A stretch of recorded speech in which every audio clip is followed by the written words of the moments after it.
Hi everyone. आज के इस सेशन में हम लोग क्लास 10 का सामाजिक विज्ञान का वायरल पेपर लाए हैं जो कि इस बार 2026 में लड़ने वाला है। तो चलिए यहाँ पर हम एमसीक्यू क्वेश्चन से शुरू करते हैं। पूरा मैप वाला क्वेश्चन भी डिटेल से मैं समझाने वाला हूँ। तो यहाँ पर पहला क्वेश्चन है, जब फ्रांस सीखता है। पहला क्वेश्चन यहाँ पे, जब फ्रांस सीखता है तो बाकी यूरोप को सर्दी जुकाम हो जाता है, या किसका कथन है।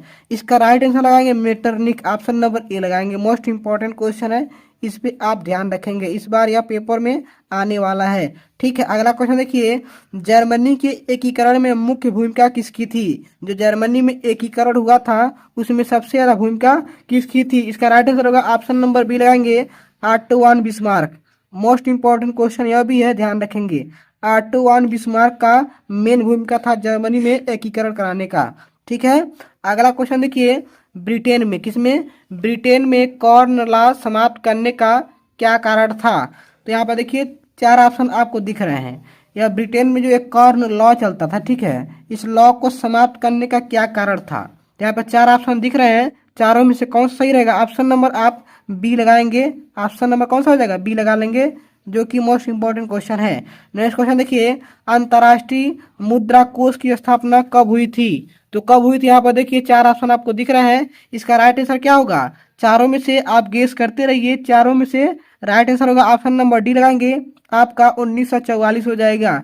इस क्वेश्चन में से आपको कम से कम जो 20 एमसीक्यू क्वेश्चन है, कम से कम 10 क्वेश्चन इसी में से लड़ने वाला। ठीक है, तो इस क्वेश्चन को आप लोग अंत तक जरूर देखिएगा, क्योंकि 20 क्वेश्चन में से 10 क्वेश्चन लड़ जाता है तो बहुत बड़ी बात है। और इसके अलावा पूरा का पूरा जो 50 नंबर बचता है उसको भी कवर करेंगे, मीन्स पूरा 70 में से 70 नंबर कवर करने वाले हैं। इस वीडियो को अंत तक जरूर देखिएगा, आपका पूरा डाउट क्लियर होगा।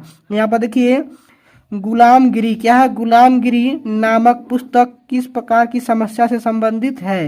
इसमें चार ऑप्शन आपको दिख रहे हैं, ऑप्शन नंबर आप इसमें लगाएंगे ऑप्शन नंबर सी, अस्पृश्यता। ठीक है, अस्पृश्यता पर लगाएंगे ऑप्शन नंबर सी। यह इतना इंपॉर्टेंट नहीं है, ध्यान रखेंगे। ठीक है, अगला देखिए क्वेश्चन नंबर 6। क्वेश्चन नंबर 6 है, बेल्जियम की सामुदायिक सरकार में किसके मध्य सत्ता की साझेदारी है।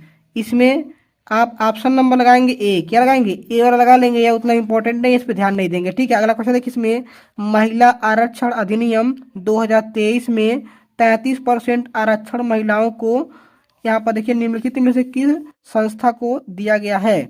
इसमें आपको चार ऑप्शन दिख रहे हैं, 7 का आप लगाएंगे ऑप्शन नंबर डी, ये सभी क्या होगा, मीन्स लोकसभा, दिल्ली विधानसभा और विधानसभाएं, यानी कि ऑप्शन नंबर डी लगाएंगे जो राइट होगा। अगला क्वेश्चन देखिए, इसमें 8 नंबर समझते हैं, सांप्रदायिकता की समस्या कब प्रारंभ होती है।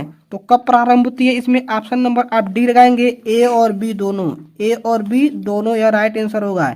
यानी कि सांप्रदायिकता की समस्या कब शुरू होगी, यहाँ पर ए और बी, यहाँ पर दोनों होगा। ठीक है, यानी कि ऑप्शन नंबर डी लगाएंगे।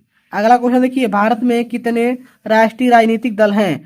तो कितने दल हैं, आप जानते होंगे, बीजेपी, कांग्रेस, इस टाइप के बहुत सारे दल हैं। तो कितने राष्ट्रीय हैं पूछ रहा है, वैसे तो राष्ट्रीय दल बहुत कम है। ठीक है, तो कितने हैं वही बताना है। तो 9 में आप लगाएंगे सी, क्या लगाएंगे, ऑप्शन नंबर सी। अब कौन कौन से हैं वो आपको कमेंट में बताना है। सबसे बड़ी पार्टी इस समय कौन सी है इंडिया में, पहले नंबर पे कौन है, सेकेंड नंबर पे कौन है, थर्ड नंबर पे कौन है। यदि आप जानते हैं टॉप 3 पार्टी जो कि सबसे बड़ी है इंडिया में, तो आप कमेंट में बताएंगे। ठीक है, चलिए आगे समझते हैं। क्वेश्चन नंबर 10, क्वेश्चन नंबर 10 जो है, निम्नलिखित में से किसका संबंध लोकतंत्र से नहीं है। लोकतंत्र से किसका संबंध नहीं है, इसमें देखिए चार ऑप्शन आपको दिख रहा है, चारों में से आप लगाएंगे लोकतंत्र का मतलब यह होता है, पहले समझिए लोकतंत्र होता क्या है। लोकतंत्र का मतलब इसमें प्रजा जो है अपना प्रधानमंत्री चुनती है या राष्ट्रपति चुनती है, जो भी है, यानी कि प्रजा राजा चुनती है। ठीक है, प्रजा के अनुसार जो भी देश का राजा होता है, चाहे प्रधानमंत्री हो चाहे राष्ट्रपति हो, वह प्रजा के अनुसार होता है। लेकिन इसमें पूछ रहा है कि निम्नलिखित में से किसका संबंध लोकतंत्र से है ही नहीं। ठीक है, तो बहुसंख्यकों का शासन, यानी कि जिस देश में जिस धर्म के लोगों की संख्या ज्यादा है उनका शासन होता है, यानी कि यहाँ पे तानाशाही होता है। ठीक है, यह लोकतंत्र से मतलब नहीं है, ऑप्शन नंबर आप बी लगाएंगे। ठीक, अगले क्वेश्चन की ओर चलते हैं। निम्नलिखित में से किस प्रांत में सीढ़ीदार खेती की जाती है। मोस्ट इंपॉर्टेंट क्वेश्चन है, यह पेपर में हो सकता है अब की बार देखने को जरूर मिलेगा। ठीक है, यह जो सीढ़ीदार खेती जो होती है कहाँ पे होती है, सब जानते हैं उत्तराखंड में। कहाँ होगी, उत्तराखंड में। सीढ़ीदार खेती वहीं होगी जहाँ पर क्या होगा, पहाड़ी एरिया हो, क्या होगा, पहाड़ी एरिया होगा वहीं पर, क्योंकि उत्तराखंड पहाड़ी एरिया, ध्यान रखेंगे। अगला क्वेश्चन 12 नंबर चलते हैं। 12 नंबर क्वेश्चन है, भारतीय वन्य जीवन रक्षण अधिनियम किस वर्ष लागू किया गया? यानी कि जो वन्य जीवन का मतलब जो वन में रहने वाले प्राणी हैं उनकी रक्षा करने के लिए कब नियम पारित हुआ? ऐसा नहीं है किसी जानवर को मार दें। तो पहले था कि जानवरों को मार सकते हैं, लेकिन ऐसा नियम जो है बनाया गया कि ऐसे नहीं मारना है, जैसे हिरन को नहीं मारना है, चाहे किसी टाइगर को नहीं मारना है, ठीक है। या क्या है, सरकारी चीजें हैं, इस पे आप नहीं मार सकते। यह कब से लागू हुआ? ऑप्शन नंबर इसमें कौन सा लगाएंगे?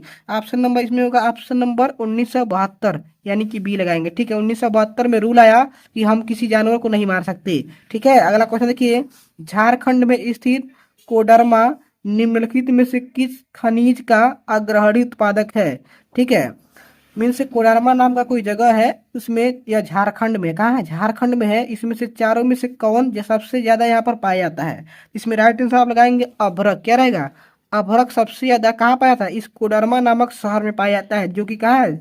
झारखंड में है। तो यह भी क्वेश्चन बहुत ही ज्यादा इंपॉर्टेंट है, ठीक है, मोस्ट इंपॉर्टेंट क्वेश्चन, ध्यान रखेंगे इस पे, ठीक है। अगले क्वेश्चन की चलते हैं। काली मिट्टी, क्या काली मिट्टी में मुख्य रूप से कौन सी फसल उगाई जाती है? यह मोस्ट इंपॉर्टेंट क्वेश्चन है, वेरी वेरी इंपॉर्टेंट क्वेश्चन है। काली मिट्टी वाला क्वेश्चन अक्सर यहाँ से आता है। इसमें लगाएंगे कपास। क्या लगाएंगे? कपास हो जाएगा। काली मिट्टी में कपास उगाया जाता है, ध्यान रखेंगे। क से कपास, क से काली मिट्टी, इस तरीके से आप याद रखेंगे। क से यहाँ से कपास और क से काली मिट्टी, ध्यान रखेंगे। अब की बार पेपर में 2026 में आने वाला है, ठीक है। चलिए आगे समझते हैं। अगला क्वेश्चन 15 नंबर चलते हैं। यहाँ पर देखिए, निम्नलिखित में से कौन सा राज्य हजीरा विजयपुर जगदीशपुर पंप लाइन से नहीं जुड़ा है? यह उतना इंपॉर्टेंट नहीं है, फिर भी देख लेते हैं। 15 नंबर का हो जाएगा सी, लगा लेंगे, ठीक है, महाराष्ट्र। नेक्स्ट क्वेश्चन है, किसी देश का विकास किस आधार पर निर्धारित किया जा सकता है? यहाँ पर ऑप्शन नंबर डी लगाएंगे, ए सभी, ठीक है, ए सभी, ठीक है। यह भी बहुत ज़्यादा इंपॉर्टेंट है, मोस्ट इंपॉर्टेंट, ध्यान रखेंगे। यह क्वेश्चन कई बार आया हुआ है, ठीक है। चलिए इसका मतलब समझ लेते हैं। मीन्स देश का विकास होगा कि नहीं होगा किस पे डिपेंड करता है, पूछ रहा है। तो प्रति व्यक्ति आय का मतलब होता है कि किसी भी देश के, अगर मान लेते हैं अगर उसमें किसी देश में 100 लोग हैं तो उनका आय डेली का कितना कमाते हैं, तो इस पर भी निर्भर करता है। कोई ऐसा भी देश होगा जहाँ के प्रति व्यक्ति की आय 1000 होगा, कहीं 500 होगा, कहीं 400 होगा। ऐसे हर एक देश का अलग अलग आय होता है, ठीक है। साक्षरता मीन्स वहाँ के पढ़े लिखे लोग हैं कि नहीं है। स्वास्थ्य स्थिति यानी कि वहाँ के लोग ज़्यादा बीमारी होता है कि नहीं होता है, यानी कि सब पे डिपेंड करता है कि वह विकसित देश है कि नहीं है। तो हम लोग का देश विकसित नहीं है, क्या है, विकासशील देश है। यहाँ से भी क्वेश्चन अक्सर आते हैं कि विकसित देश कौन है, विकासशील और अविकसित देश कौन है। तो यहाँ पर इस टाइप के क्वेश्चन भी ध्यान रखेंगे, ठीक है। तो हम लोग का देश विकासशील है। और विकसित देश की बात करें तो चाइना हो गया, जापान, अमेरिका, ब्रिटेन, इस टाइप के ऑस्ट्रेलिया, ये सभी देश क्या है, विकसित देश हैं। और हम लोग का देश विकसित नहीं है बल्कि विकासशील है। विकासशील का मतलब होता है कि विकास कर रहा है, हो सकता है फ्यूचर में विकसित हो जाए, ठीक है। और अविकसित की बात करें तो अविकसित में पाकिस्तान आता है, बांग्लादेश, श्रीलंका, जितने भी छोटे देश हैं वो अविकसित के एरिया में आते हैं, ठीक है। चलिए आगे समझते हैं। दुग्ध उत्पादन, क्या है, दुग्ध उत्पादन क्रिया को किस क्षेत्र में सम्मिलित किया गया है, या किस क्षेत्र में है? यह क्वेश्चन मोस्ट इंपॉर्टेंट है, मतलब दूध का उत्पादन किस क्षेत्र में रखा गया है। तो 17 नंबर का राइट आंसर होगा ऑप्शन नंबर ए लगाएंगे, प्राथमिक। क्या लगाएंगे? प्राथमिक लगाएंगे। अगला क्वेश्चन देखिए, इसमें निम्नलिखित में से कौन ऋण के औपचारिक स्रोतों में शामिल है? इसमें आपको 4 ऑप्शन दिख रहा होगा, या उतना इंपॉर्टेंट नहीं है, 18 का लगा लेंगे ए वाला, ठीक है। अगला क्वेश्चन देखिए, भारत में कौन केंद्रीय सरकार की तरफ से करेंसी नोट जारी करता है? यह मोस्ट इंपॉर्टेंट क्वेश्चन, ध्यान रखेंगे। यह क्वेश्चन हो सकता है इस बार 2026 में आपको देखने को जरूर मिलेगा, ठीक है। तो इसका राइट आंसर क्या होगा? 19 का आप लगाएंगे ए। मीन्स भारतीय रिजर्व बैंक जो है यह करेंसी जारी करता है, ठीक है। केंद्रीय सरकार की तरफ से करेंसी मीन्स पैसा जो नोट बनता है वह कौन जारी करता है? भारतीय रिजर्व बैंक। आप देखेंगे उस पर लिखा भी रहता है नोट पे, भारतीय रिजर्व बैंक, नोट पे आप ध्यान रखेंगे, ठीक है। चलिए अगले क्वेश्चन की चलते हैं, जो 20 नंबर है। 20 नंबर के अलावा अभी हम लोग मैप वाले क्वेश्चन पे चलेंगे, ठीक है। मैप वाले जो क्वेश्चन उस पर चलेंगे, क्योंकि वह क्वेश्चन लास्ट में रहता है ना, तो लास्ट में उसको चलेंगे। इससे पहले जो 20 नंबर कवर कर रहा है, 20 के बाद हम लोग लिखने वाले पे चलेंगे, उसके बाद हम लोग मानचित्र वाले क्वेश्चन को कवर करेंगे। ठीक है, यहाँ पर देखिए 20 नंबर क्वेश्चन, 20 नंबर क्वेश्चन का आंसर यहाँ देखते हैं। यहाँ पर देखिए, विश्व के देशों में बहुराष्ट्रीय कंपनियों द्वारा निवेश का सबसे अधिक समान तरीका है। इसमें ऑप्शन नंबर आप लगाएंगे बी वाला लगा लेंगे। ठीक है, स्थानीय कंपनियों की खरीद लेना, ऐसे। ठीक है, स्थानीय कंपनियों को खरीद लेना, ऑप्शन नंबर बी लगाएंगे। यह उतना इंपॉर्टेंट नहीं है, उसमें ध्यान नहीं रखेंगे। ठीक है, चलते हम लोग खंड ब पर, जो कि वर्णनात्मक प्रश्न है। क्वेश्चन बहुत ज़्यादा इंपॉर्टेंट है। 2026 में यदि आप पेपर में बैठने वाले हैं, इस पेपर को मिस नहीं करना है। ठीक है, चलिए आगे समझते हैं।